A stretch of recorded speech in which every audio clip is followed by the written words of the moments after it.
Night Vision. Following clues left by our ancestors, we unbury the past to reveal a knowledge of unfathomable value, putting us just a little closer to our own true birthrights. From the secret history of a possible bloodline of Jesus Christ, the secret history of America's founders, to the secret history of extraterrestrial interaction on our planet, here to bring light to the night.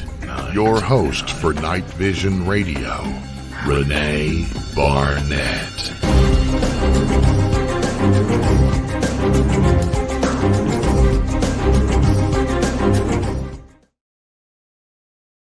Hey everyone, welcome to Night Vision.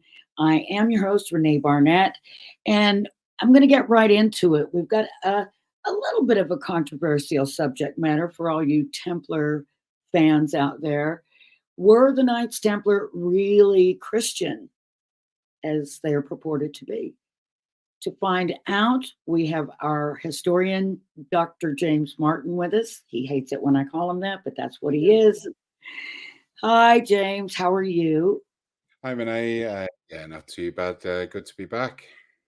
Yeah, it's always good to have you. Always, always. I think you're my favorite guest and co-host and everything else. So anyhow, everybody thinks of the Knights Templar as having sort of joined up, with the Catholic Church at the time, and in some ways they really did. But were they individually Christians? Were they all Christians? Well, I mean, the first thing to say is, the best answer for this is actually a question I was asked a few weeks ago now, if not a little longer, about what was the Templar flag. And of course, my answer was, well, there wasn't just one. The Templar flag or the Templar cross really depended on the region that people came from. So I think what we do is just setting the scene outwardly. For sure, you have the Knights Templar, who are the Pope's private army, his fighting force. When you begin to look at things regionally, and specifically when we start looking at the region of the Languedoc or Occitania, as we now call it, in southwestern France, what you begin to see is there's a few more nuances. And indeed, we can look at someone relatively famous as well, who was running the show in England as well, for a few more bits of interest. So, yes, they were Christian. Were all of them as devout as we think? Well, that's where it gets interesting. For instance, why a Christian organization would be the beneficiaries of Jewish families in the region? I know that there were Jewish families who left properties and things to the Knights Templar. Why would they do that? Well, that's been the mystery. So there was Tim Willis Murphy. Again, he didn't like titles either, but Dr. Tim Willis Murphy, medical doctor, and just one in education, so whatever. And even Henry Lincoln, one of the co-authors of Holy Blood, Holy Grail, had hinted upon a sort of Jewish lineage with the Knights. Tim, in fact, a book called Rex Deus, and the bloodlines of Christ. It doesn't take too much of imagination to realize that what he's writing about is a continuation of Gnosis, but also in part the Jewish mystic tradition. So, the Jewish bloodline. And Jewish bloodlines. There's certainly rumors, I think, is as far as we can go, that one of Charlemagne's, this is well before the Knights Templar, one of Charlemagne's sort of lieutenants, knights in arms, and indeed later family member William of Gellon. He or descendants, there again, a lot of rumors, may have married into some Jewish families who were located in, again, the Languedoc. I mean, this area of the Languedoc I keep referring to had a very large Jewish diaspora. In fact, the second largest Jewish population in the medieval period, Templar period. There 1100. was a time, and you would know more, I'm sure, about what the era was, but there definitely was a time in this region in Southwest France where there were many different religions, thoughts, beliefs, philosophies. And it was, I guess it was prior to the Inquisition, probably, that everyone seemed to get along, live in peace. It wasn't an issue. Was that just prior to the Inquisition, and did the Inquisition kind of end that? Well, that idea had been around since the time of Christ, really, if not before. Of relative toleration. I mean, the Languedoc had the cult of the Egyptian god Isis. You'll find, in France, in Spain, even in England, in London as well. You had Greek beliefs. You had, of course, the area of the Languedoc had Roman beliefs. It was part of the Roman Empire, and all of this. There were Sufi. There were Sufis later. You even find some very Tibetan symbology in a cathedral at Elm. Certainly, the idea there would have travelled through the Silk Road. So this is a melting pot, really. The Languedoc, a melting pot of ideas built upon not just by trade, but where there's trade and prosperity, there's always lots of people from different backgrounds, and the area is still relatively well known. But certainly at the time of the Templars, as we were saying, large Jewish population, second largest outside of the Middle East. It had been, albeit briefly, part of the Moorish kingdoms, an Islamic kingdom that took Spain. It has seen its fair share of different beliefs, and generally people were getting on. Now, there will have been people who didn't want to get on, but broadly, love thy neighbor kind of idea. So this is where it's important, because when we think of the Templars, somewhere in the region of, I think there's about 28% of all Templar preceptories lands you will find in the Languedoc.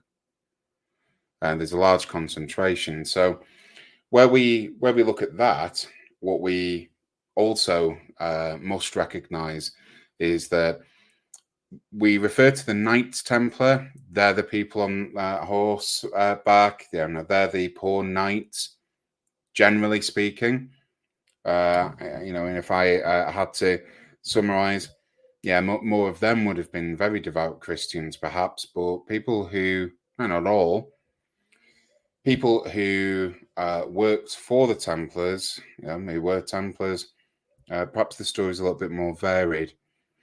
Although, there are examples of knights who, ended up converting to Islam, for example.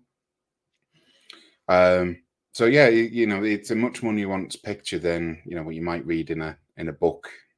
Yeah, I know when we started talking about this, I think there was one point when I asked you, and you said, "Oh, as a matter of fact, I'm writing this right now." When I asked you about were there any Sufi, I think, in the Knights Templar, and then when you did tell me about this one character, which I know we're going to get into in a few minutes from the UK, I was able to see that there is some information on him and of his conversion But why is it that we really haven't heard that? I guess it doesn't fit the romantic image, of the poor Knights of Christ, maybe. I'm not sure, but it would have been interesting to know more about, their varied beliefs and backgrounds. Well, the Templars are portrayed. I mean, the Templars have gone through quite a bit of revision since they were, disbanded on that day in October, on the Friday the 13th, 1307. They've gone through lulls and then rehabilitated in the Victorian period. Some of their symbols used for very dark purposes, certainly in the Second World War and the run up to it, and indeed today. It interrupts a narrative that has been taught since the beginning of Christianity, that the church has always operated in one fashion, and that's that. The Knights were Christian. There we go.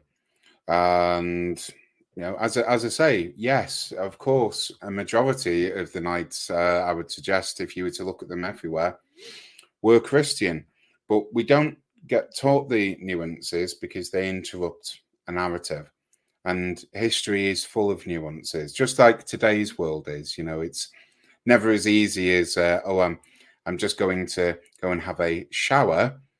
Well, you need soap, don't you? You need shower gel. You need, whatever else you might get up to in the shower. There's lots of nuances, but the history books would just report, oh, you went for a shower. Right. I give you another example of this, a really classic example, and this was a question when I was on leave just recently. We were talking about recipes and things like this, and I said the problem is with historic recipes, people don't write down the ordinary.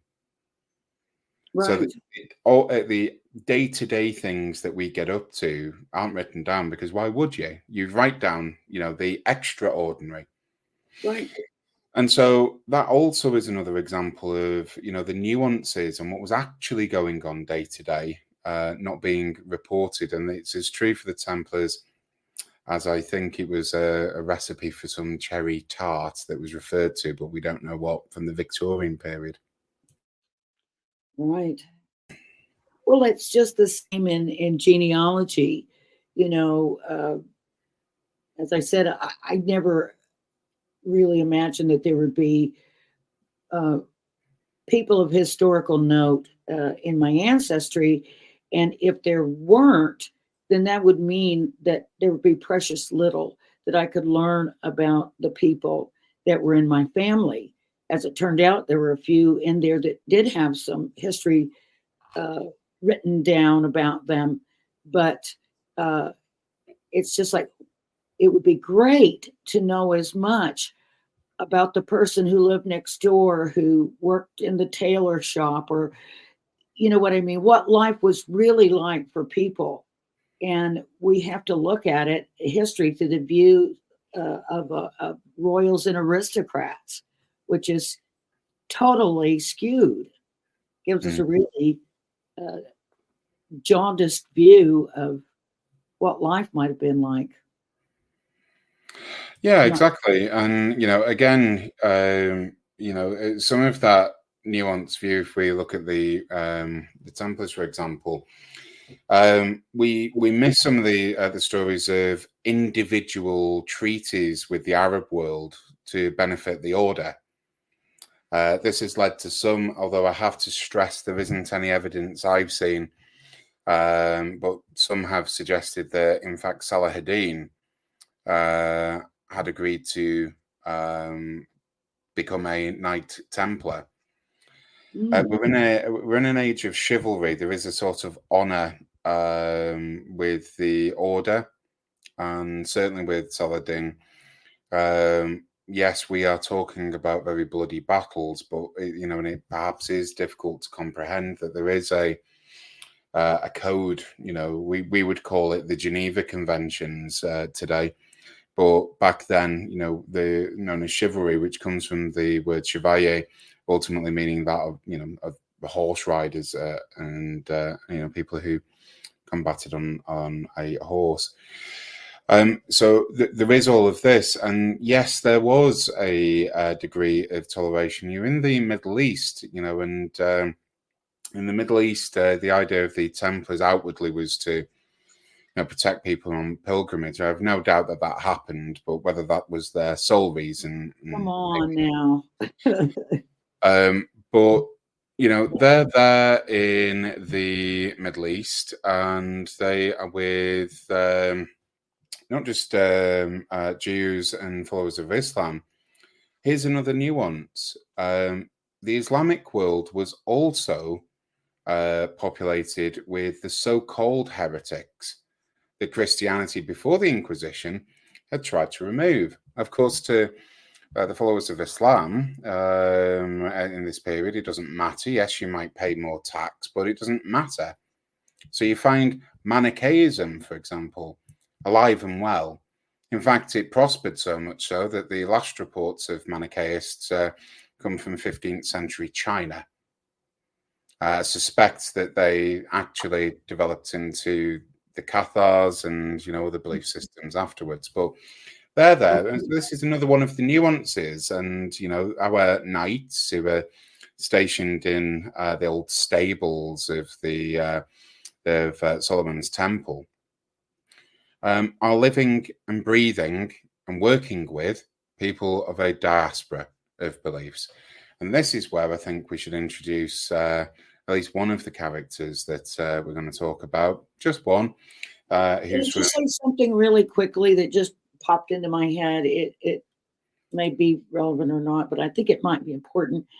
When you're talking about the tolerance that were shown by the Islamic world to other beliefs, I think particularly in America, there is a view that if your beliefs are Islamic, that you want to kill everyone that isn't, or that you hate everyone that isn't.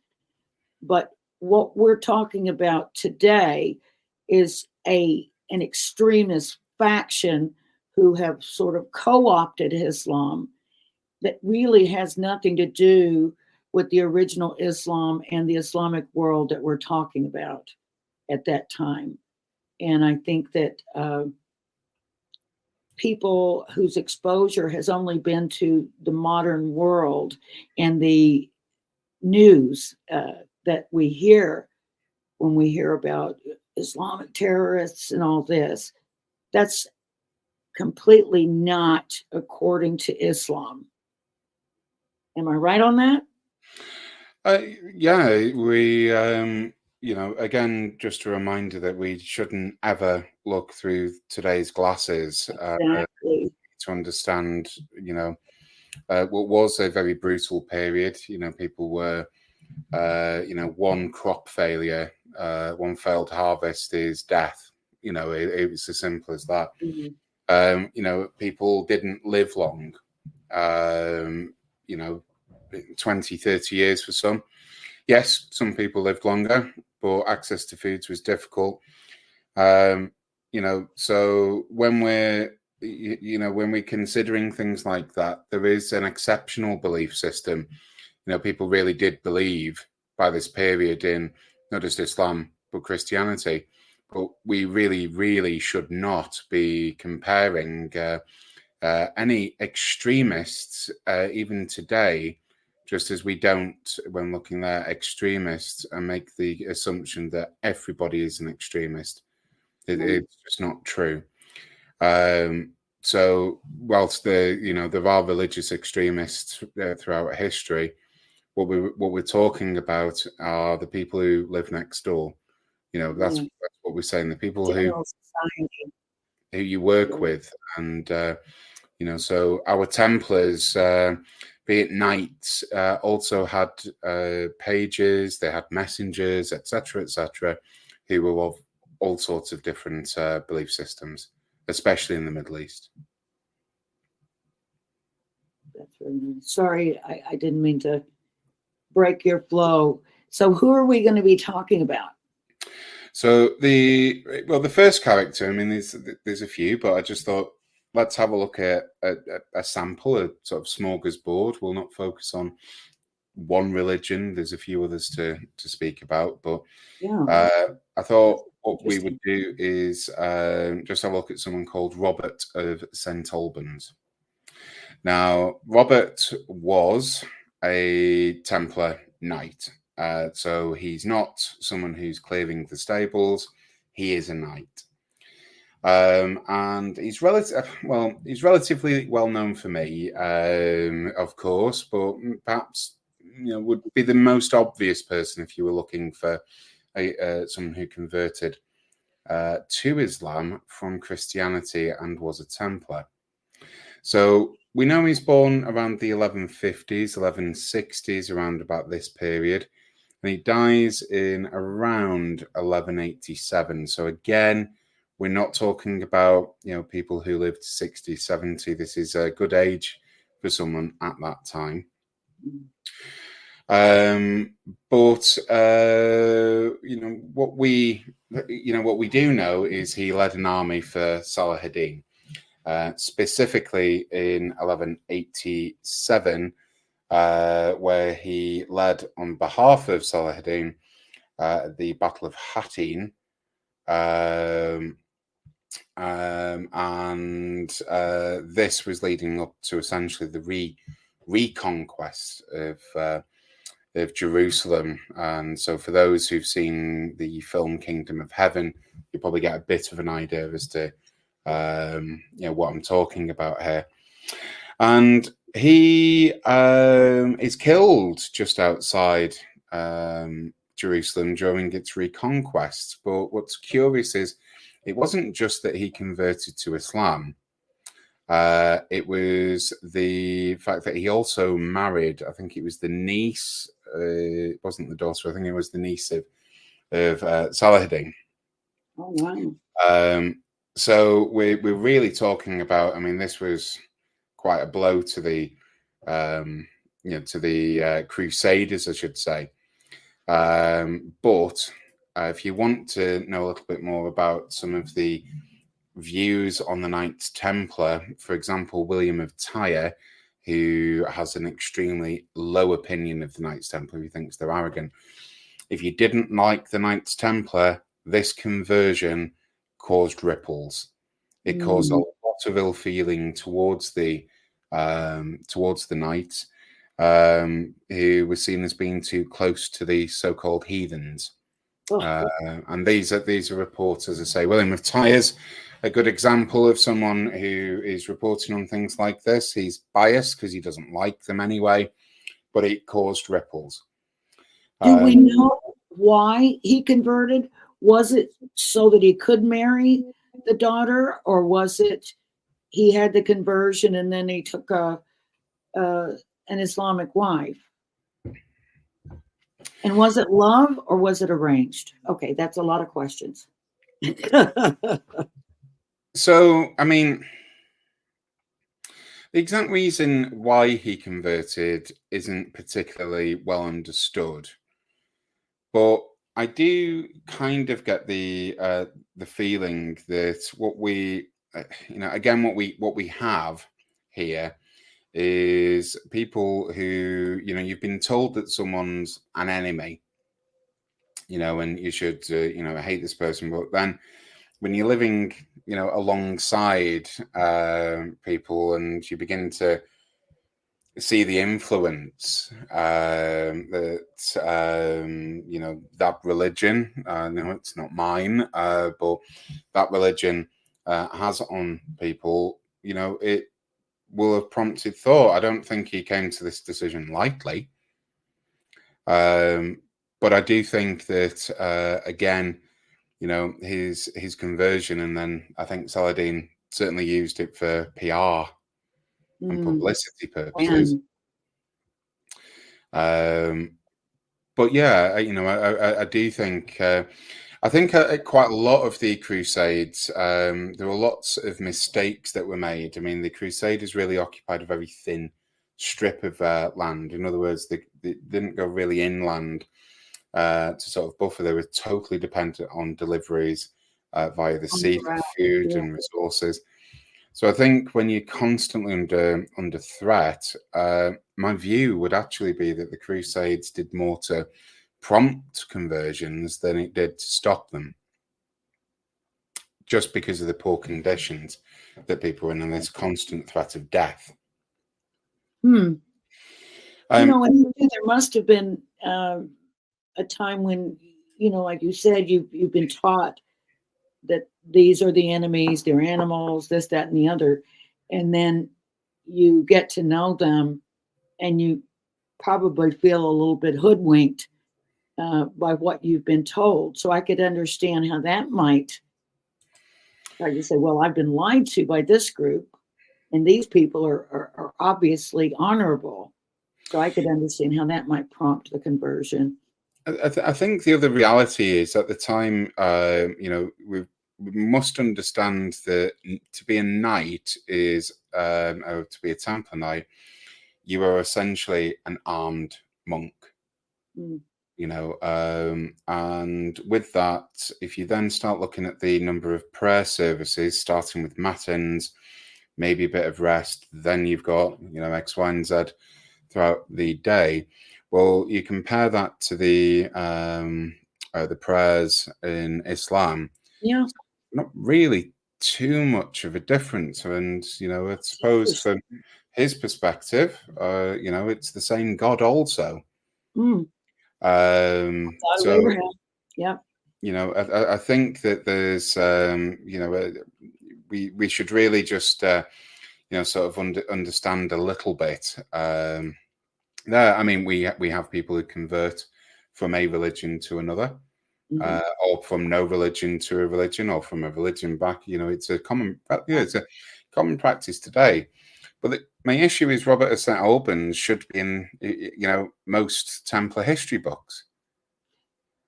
Indeed, yeah, I agree 100%. I'd never really heard of him until you told me about him, and then I went and looked him up, and sure enough, there he is. Not a lot of info. Well, I haven't looked for very long, but I didn't come up with a lot. And what we should also perhaps remember as well is who was King of England. I mean, St. Albans, historically a Roman city, but he's located in the south and east of England. The king at the time is Henry II, and he reigns England from December 1154 through to July of 1189. Now, why is that remotely relevant? Well, here's another nuance. I wonder how many people knew that Henry II either did or most certainly contemplated converting to Islam himself. I doubt that's well publicized. Not at all. And again, for context with this, he's, just so we're all clear, a lot of the Templar lands that you find in England were donated by essentially three kings: Stephen, something called Stephen of Blois, Henry I, Henry II. They had an exceptionally close relationship with the Templars. In fact, the Templars oversaw many treaties that were signed between, those three kings when they reigned. But Henry II, becomes furious with the church and the Archbishop of Canterbury, etc. And it's in the spring of 1168, he writes to Pope Alexander III, basically making an argument that he wishes to convert over to Islam. So this isn't, the latter is exceptionally threatening and is related to to some of the disagreements over who rules England. Is it the king, or is it indeed or is it the Pope? And so then, again, the notion really was simple. Well, I don't have to follow you if I'm a convert to Islam. And it's not just he converts, he proposed converting the entire kingdom. Yeah, yeah. Now, that would have been a very interesting change. Oh my gosh.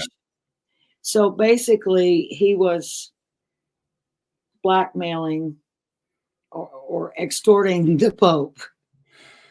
Yeah, he, in other words, he should be the one who chooses. Give me this, or I'm taking my basketball and going home.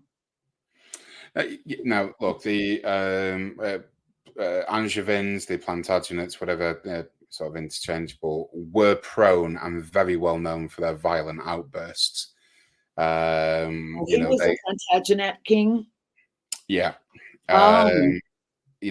Violent outbursts, things like this. But, he is very calculating when it comes to, when it comes to his outbursts. He was playing it smart, though. I mean, I don't know how he really felt about the religion of Islam, but he was definitely on the ball if he was trying to get what he wanted. It was genius. Well, I mean, what you need to understand with this threat is it's not, the domain of England at this point is not just England of today. And by England, that doesn't include Scotland, not all of Wales at this point, and not all of Ireland equally. But England, what we call the Angevin Empire, he was not just the King of England, he was the Duke of all of Normandy, through marriage to Eleanor, all of Aquitaine, who is the Count of Maine, Anjou, hence Angevin, Touraine, and vast swathes. I'd go as far to say as well over 1/3 of what we call France today. He had control over parts of the southern Scottish border. His uncles ruled the Kingdom of Jerusalem, which had been established. So if he was serious about this conversion, and it wasn't just a threat, I mean, there's no doubt, by the way, he admires the religion. There's no doubt about that at all. He understands it very well. But that conversion would, in my view, and it's alternative history and all of this, which is equally interesting to think about, that'd have been game over for Christianity. Wow. One alliance with the Moors in Spain. Oh my gosh. And that's that. So, with all of that, in mind, I suppose we sort of almost have to consider, did that have any influence in Robert of St. Albans? Because, they were both living at the same time. Would he have known about this? And again, I repeat, the Templars had high involvement with treaties issued by Henry II, early kings, and even later. Magna Carta, by the way, in 1215, King John, was written by the Templars. Would he have known about that? Look, I don't know, but if it's good enough for a king, I think there's a saying like this. Perhaps it's good enough for me, kind of thing. But who knows? It's just a fascinating bit of history, which when you look at it, it's often written off as it was just some violent outburst. Well, fine, that could very well be the case, but he issues it to the Pope, and again, another nuance. Yeah. There are so many things through history that if that one thing had gone the other way, it could have changed the course of humanity from then on. This is one of them. Well, history is never inevitable. You know, at the time, you know, they wouldn't have had our benefit of hindsight. Yeah, everything was, you know, very real for them. But yes, as I say, there you go. You've got these two to feast upon. The other one which I frequently talk about is, of course, then our Cathar friends, and you know, this so-called heretical belief system that, in reality, flavors of it had existed since the time of Christ, with the followers of Manichaeists, you know, the Gilgamels, yeah. And there is a Templar preceptory. Remember, they only become commanderies when the hospital take over, or preceptories. But there's a large Hospitaller as opposed to the Knights Templar. Mm-hmm. But our preceptory had well, someone that was called a Faydite or Faydie. That is a sort of Occitan way of saying, you know, was a Cathar, you know, non-believer. And this person is known as Pierre de Femrier, and he is the fifth Pierre de Femrier. So if you're wanting to do some more research or something like this, Pierre V. You know, if you wanted to have a look, de Femrier, and you're on your own from there. But he was a Cathar, and not just any old Cathar. He ruled quite a few castles. That's for those familiar with the Albigensian Crusade and things like this. You'll note that he had control and certainly stayed at Chateau de Terme. He controlled all of the Femriades, and you know, where you might find Keribus and things like this. It's you know, quite a large area that he was master of, and he was a solid Cathar. There was no, oh, maybe he could be converted. He believed in Catharism. Any connection to Paul, St. Paul de Fenouillet? Distantly, and more likely through marriage. Not They weren't married together. I'll just clarify that, but you know what I mean. So you might find it odd then that he decided he was going to retire into a Templar preceptory and lived his retirement happily until he was buried in one. Which is, again, you know, hold on, we're told our Templar friends are not just, you know, the most Orthodox and Catholic Christians going, excuse me, but that they actively detested people who weren't Christians. But again, the nuance. Why would a heretic be buried within a preceptory? Good relations, you know, an understanding between, you know, Pierre or Peter, you know, if you want, to the point where he dies at the preceptory in 1253. And what would life have been like in the preceptory? I mean, was he living a monk's life? Was it bustling with people? What was going on? Why would he choose that? It could be for protection, which adds another question then. Why were the Templars protecting heretics? Right. I don't believe they are heretics, by the way, but the language that they use, not me. That's right. You know, what would life have been like? Well, simple. We're not talking lavish meals each day and feasts in a big, you know, roasting hog and, you know, all of that. maybe you'd have, throwing bones out a la Hollywood. But, life would have been relatively austere. They are monks at the end of the day. They will have eaten, healthily, I suppose, from our perspective, lots of vegetables and yes, some meats on specific days and all of this, and would have drank quite a bit of nice wine, and would have done so because in some instances it's much safer than drinking the water.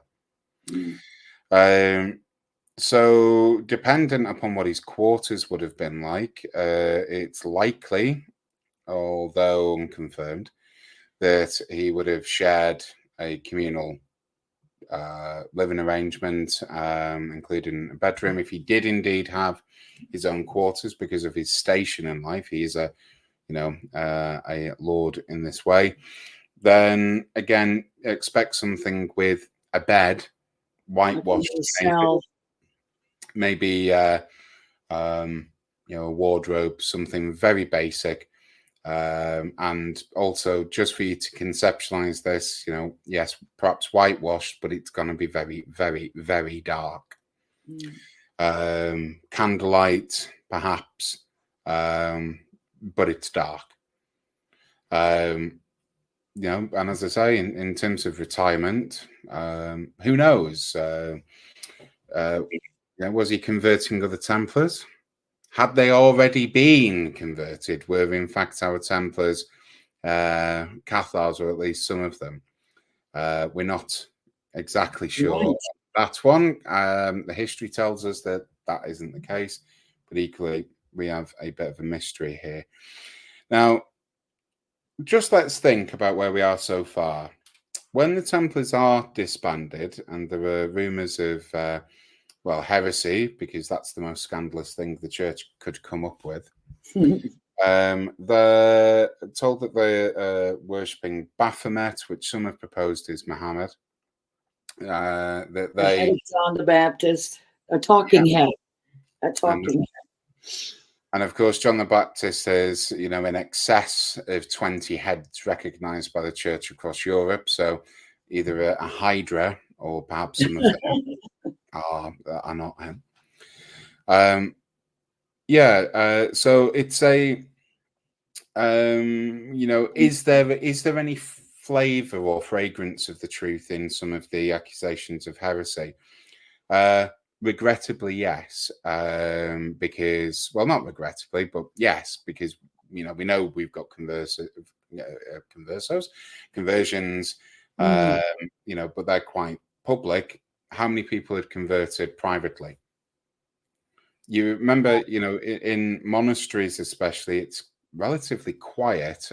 Certainly when you're eating, there's lots of hand signs for, can you pass me the salt, and all of this, but it's quiet. The idea is for contemplation.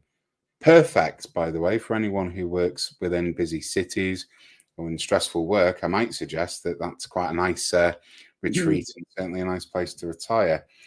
Being in a preceptory and all of this. But yes, I think we can, and there is sufficient evidence to say there was some examples of heresy. How widespread that is somewhat more in doubt. But the Inquisition, I think you mentioned before, Pierre V, Peter V, whatever you want to call him, same person. The Inquisition comes along, and on September the 5th, 1262. Now, as I say, he died in 1253, and he wasn't the only Cathar buried within that preceptory, by the way. Like I say, don't want to bombard all listeners with lots of names and all of this. But yes, his remains are dug up on the 5th of September, 1262 by the Inquisition, and his bones are burnt. And where is that preceptory, or was it? Where is it? It's a place called Massadea. Oh. And that's in the Roussillon. Yeah. Oh my goodness. As I say, not the only Cathar there. Now, also, I have stood on the place he was buried, and I say was, don't think it was defiling graves. Now, the Inquisition did that because they dug up any known Cathars there, and as I say, burnt them because. I mean, that wasn't really an unusual practice in these parts at back in those days, was to dig up a heretic or a perceived enemy and drag their corpse through the street, or burn them. It's like kill them again. It was kind of a strange practice, but it was done. It is, and and again, we look through our glasses today and think, how abhorrent, to the Inquisition, which incidentally, was set up in the Languedoc, but the Inquisition, for them, it was spiteful. Well, we'll burn the bones, and that'll be. Right. Actually, if you apply logic to the situation, would have done absolutely nothing for a Cathar believer, because essentially their belief, again, much more nuanced, but their belief is this is hell. And actually, the bit It's of just clay, vessel. the vessel, which they sometimes refer to as clay, traps the spirit. So burning actually helped. But from the Inquisition's perspective, of course, that belief system doesn't exist, hence the heresy. And so the burning was to ensure they're The worst thing you could damned do. for forever. They cannot return, I think was the phrase, come the end of days. So yeah, it's are our Templars Christian? Well, okay, not all of them, and certainly sympathetic to other views. Which brings me on to someone else that we can talk about, Rabbi Ben Elisa. Now, I'm currently writing and researching a little bit about him, and certainly his family and some of his friends also. But he's up by Carcassonne, and he and his family donate vast tracts of land to the Knights Templar. In fact, part of which the old preceptory of Duzon, which was vast, you can't see much other than a church today. It's a very large suburban part of the broader Carcassonne area. But a lot of that land donated by Jewish families. Well, why would a very Christian order even accept any land from Jewish families? Let alone, by the way, end up employing a large number as their chancellors or treasurers, seneschals of Carcassonne, by the way, but also Jewish. So, again, is this unique to this area in terms of its tolerance before the French invasion and in all of this? Are our Templar friends tolerant because that's the culture? Or is it because they are over in the Middle East and having to live with them and be tolerant themselves? That's the real question. But without doubt, if we've got to come back full circle, without doubt, yes, some of our Templars were of different faiths. And some were definitely sympathetic to the Cathars, if not Cathars themselves. Would you agree with that statement? Absolutely. I mean, it must have been very difficult for some, families who became knights to see, their brothers being persecuted, their sisters being persecuted, their mothers being persecuted by people who were not from their land. This Inquisition, Simon de Montfort, I'll try not to spit, coming in and slaughtering people for thinking differently. So, you must have been, as a knight or a worker, really difficult to view that and not want to intervene. I think it's exceptionally it's tough. And again, we don't often consider even the human side of this. I know that people do think about the Cathars who were burnt, and quite disgustingly maimed, but we also need to just go a little further and try to imagine what it must have been like to witness this when you're part of a, certainly outwardly and inwardly as well, maybe Catholic order, witnessing your friends and your family members butchered in a way. What do you do? Do you go to support, or do you stick to your vows? I don't envy. I really do not envy any Templar in that situation. Yeah, it's really bad when you're forced to turn on your own family and that kind of thing. It would be so tragic. But I'm going to put you on the spot a little bit, maybe, or maybe not.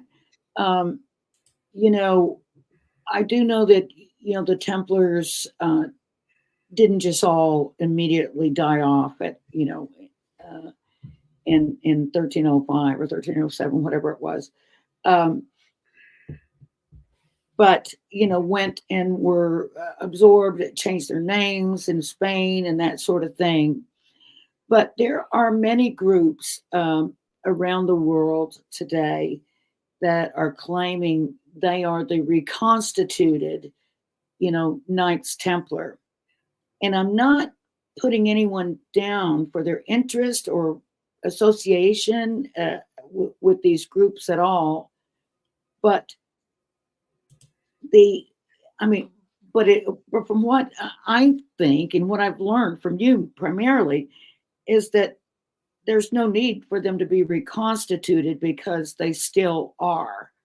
And these other groups that are out there, to me, seem like people that are sort of celebrating the history of the Knights Templar, and and they're expressing their approval and their belief in what the Templars supposedly stood for. So, for instance, there are people, Grand Master in the United States and different people like that. Would you comment, if you want to, about these modern day Templar groups? Well, a lot of them end up springing up around the Victorian period. So there's a revival in interest in chivalric orders led by the then British Empire, who believe that they are not just the Roman Empire rebuilt, but also, that reputation that the British people, and deeply unfairly, have for stiff upper lip, yes, and everything's got to be in order. Sort of comes from this sort of neo-chivalry. Now, I can't speak for Freemasonry, who also have the rank, I believe, of Templar. So what I'm about to say, we just push them to one side. A lot of the, there's Gnostic orders. There's, I think I once saw one, the universal, as in, the intergalactic Knights Templar. You see, there was even an order I saw that celebrated marijuana. Oh, That had to be in America. Yeah, it was. You know, and there was emphasis on Mary in the marijuana, but anyway. Oh my gosh. Oh, well, silly. I think, like with anything, you know, groups spring up because it's a bit like reenactment. You Yeah, know, we have reenacting societies. There's an excellent one in the UK who do Roman legions. I think if we look at it like that they're reenacting perhaps what they believe, then right. as long as they're doing no harm to anyone else, Right. what's the problem? I mean, they seem But to have, at least extol the values of, you know, being in service and that sort of thing. So, which that's all wonderful.